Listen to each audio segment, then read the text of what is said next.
The Laundering, Volume 2, Case 02. The Legibility Floor.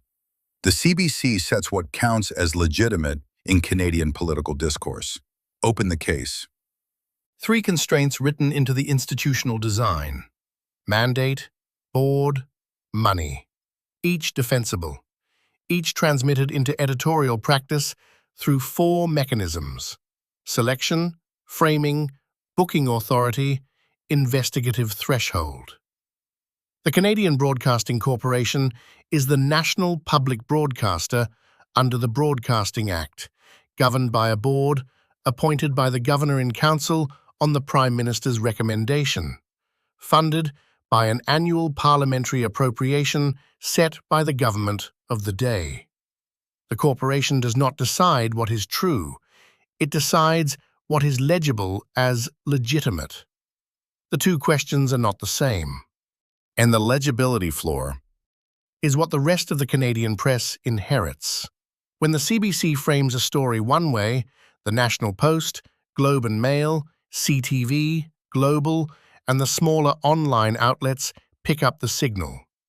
When the CBC books a particular expert, the credentialed pool tightens around that selection. When the CBC declines to investigate a question, the threshold for any other outlet to investigate it goes up.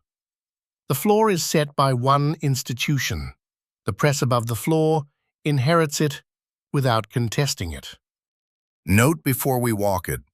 The case is not the Conservative defund the CBC campaign. The CBC operates Indigenous language services in Inuktitut, Cree, Innu, Anishinaabe-Moin, and Decho, a contribution the case does not contest. The case is for the kind of public broadcasting Canada needs and for the substantive critique without which that public broadcasting cannot improve. Section 2. The 3 constraints. Start with mandate. Mandate. The Broadcasting Act, 1991, Section 3, Paragraph 1, Subparagraph M, requires the corporation to be predominantly and distinctively Canadian, to reflect Canada and its regions, to contribute to a shared national consciousness and identity. The mandate is broad enough to support nearly any editorial choice the corporation makes. It is also narrow enough, predominantly Canadian, shared national consciousness, to discourage editorial positions perceived as fragmenting the national audience. The mandate's published wording rewards the centre and discourages the contestation of national consensus. Board. The CBC's 12-member Board of Directors is appointed by the Governor-in-Council on the recommendation of the Prime Minister. The appointments are typically partisan within a presumed range of professional competence. Board members are connected to the appointing party's networks, attend its fundraisers, hold its political preferences. The board appoints the President and CEO. The President and CEO supervises senior management. Senior management is, by the time editorial decisions are taken at the desk level, 3 or 4 removes from the appointing authority. The chain is plausibly attenuated. The appointing authority is structurally non-attenuated. Money. Annual parliamentary appropriation set by the government of the day. In 2024, the CBC received approximately $1.4 billion from federal appropriation, plus advertising and subscription revenue. The corporation is, in a meaningful financial sense, a creature of the government that funds it. The Conservative Party of Canada, under Pierre Poilievre, has run, throughout the 2023 to 2025 period, on a platform of defunding the CBC. The corporation operates under a continuing threat that its principal funder may, after the next election, reduce or eliminate its budget. The editorial implications of operating under that threat are structurally inescapable. Section 3. The transmission. How the floor is set. 4 mechanisms. 1. Story selection signaling. When the CBC leads the Sunday morning news cycle with a particular story, other outlets pick up the signal. The Globe and Mail, the National Post, CTV, Global all monitor what CBC is treating as news. CBC's lead is, for the rest of the press, a proxy for what counts as news on a given morning. 2. Framing language adoption. The specific terms CBC uses to describe a contested question, neutral, scare-quoted, or value-loaded, propagate through the press within days. Other outlets seldom contest CBC's framing language. They adopt it. 3 and 4. 3. Booking authority. The pool of experts CBC books on power and politics, the national, as it happens, and cross-country checkup, is also the pool other outlets book. CBC's booking choices function as a credentialing exercise for the broader press. Once CBC has booked someone repeatedly, the rest of the press treats that person as a legitimate national broadcaster guest. 4. Investigative threshold setting. CBC's investigative capacity is concentrated in the Fifth Estate, Marketplace, and the CBC News Investigative Desk. When CBC chooses not to investigate something, the resource asymmetry against any other outlet stepping in is meaningful. CBC's editorial threshold for investigation is, for the rest of the press, a binding signal. And the consequence. Through these 4 mechanisms, the CBC sets a legibility floor for what counts as legitimate political discourse in Canada. The floor is not a ceiling.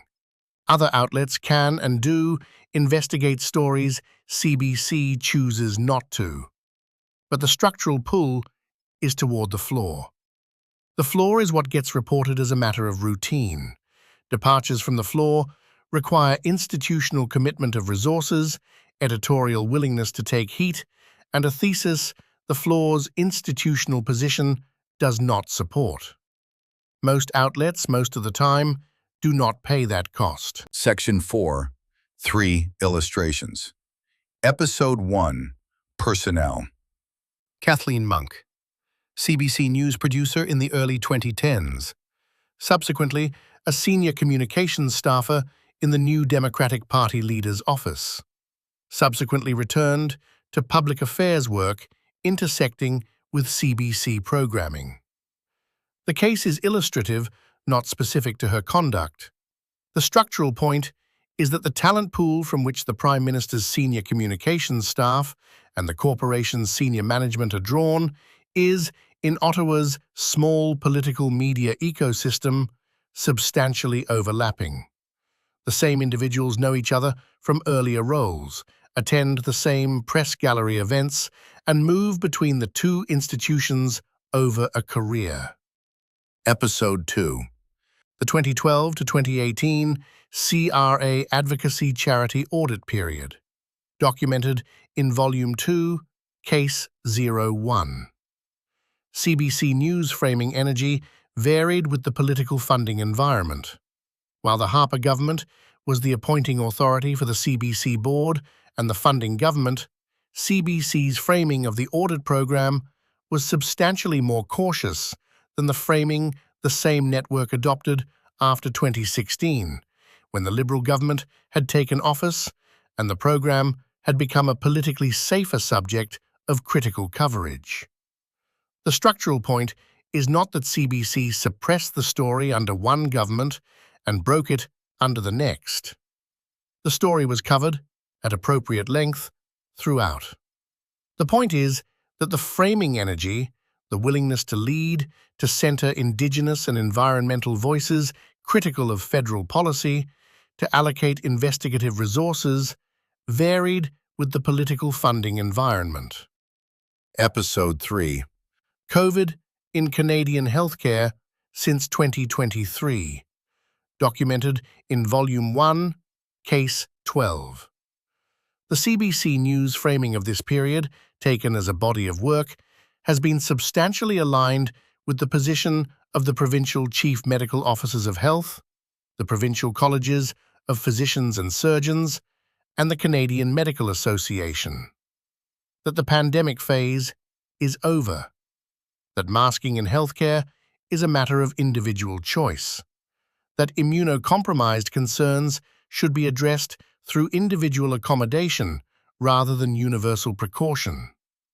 It is not the framing of the disabled and immunocompromised patient communities, the dissenting clinicians, or the peer-reviewed literature on long COVID and nosocomial transmission. The CBC's editorial choice to treat the credentialed authorities as the default voice is the choice the three constraints of Section 2 would predict. Section 5. The architecture. The legibility floor in the laundering vocabulary. Placement. The dirty asset is the substantive contestation of Canadian political and institutional consensus that the public broadcaster's mandate, board, and funding political economy together discourage. The contestation cannot be placed openly into the news cycle without inviting accusations of partisan framing. It is placed instead into the editorial defaults of an institution whose institutional position is, by its statutory mandate, the centre. Layering.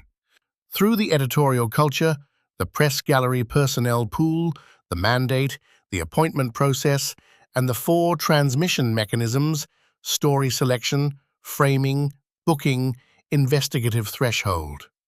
Each layer is defensible on its own technical merits. Editorial culture is a real institutional good. The press gallery network produces good journalists. The mandate is law. The transmission mechanisms are the routine operation of national broadcaster journalism. Each layer further obscures the constraint at the bottom of the stack. Integration. The legibility flaw is now indistinguishable from what Canadians understand to be the national conversation. The Globe leads with what CBC led with. The Post adopts CBC's framing language. The other outlets book CBC's regular guests. The investigations CBC doesn't do mostly don't happen. The reader sees the result and reads it as the news of the day. The original placement, the substantive contestation that did not make it through the gate, is, by this point, invisible. The laundering is complete. The legibility flaw is set. Section 6. Prior work. The critique is not new. Edward Herman and Noam Chomsky's Manufacturing Consent, 1988. The propaganda model, 5 filters through which news is processed by capitalist media, producing systematic bias without requiring any individual conspiracy. The model is Anglo-American in its examples, but the structural analysis transfers to public broadcaster journalism with modifications. Robert Hackett and Yuzi Zhao, Sustaining Democracy, Journalism and the Politics of Objectivity, 1998. Canadian Media Studies treatment, including direct engagement with CBC's structural position. And the Canadian critical tradition. Marie-Hélène Brisson's work on Radio-Canada's coverage of Indigenous issues. Henry Giroux's broader cultural studies critique of public service broadcasters as neoliberal institutions. And, most importantly for the Canadian case, the sustained Indigenous media critique of CBC's coverage of Anishinaabe reporting standards, of which APTN News, Indiginews, and various First Nation publications have produced the most substantive primary source documentation. The case in Volume 2 is downstream of all of this work. Section 7. Close. What this case is and isn't. It is not the conservative defund the CBC campaign. The CBC operates Indigenous language services that no commercial broadcaster carries. It produces journalism the commercial broadcaster market would not sustain. It maintains a national reporting infrastructure that, on the present trajectory of Canadian newspaper consolidation, is increasingly the only such infrastructure left. None of that is in dispute. None of it is the subject. What is the subject? An institution that by its statutory mandate, board appointment architecture, and funding political economy sits at the centre of Canadian political discourse, and whose editorial defaults set the floor below which the rest of the press does not typically descend. That floor is not neutral. It is the floor the three constraints of Section 2 predict, transmitted into editorial practice through the four mechanisms of Section 3 and producing the legibility floor effect documented in the 3 episodes of Section 4. All right, leave us with the line. The CBC does not set what is true. It sets what is legible as legitimate. The two questions are not the same. And Canadian political discourse runs through the answer to the second. That brings us to the close of Volume 2, Case 02, The Legibility Floor. From The Laundering, an investigative series on reputation laundering through Canadian and U.S. institutions. Volume 2, Case 01, documented the CRA gateway to philanthropy.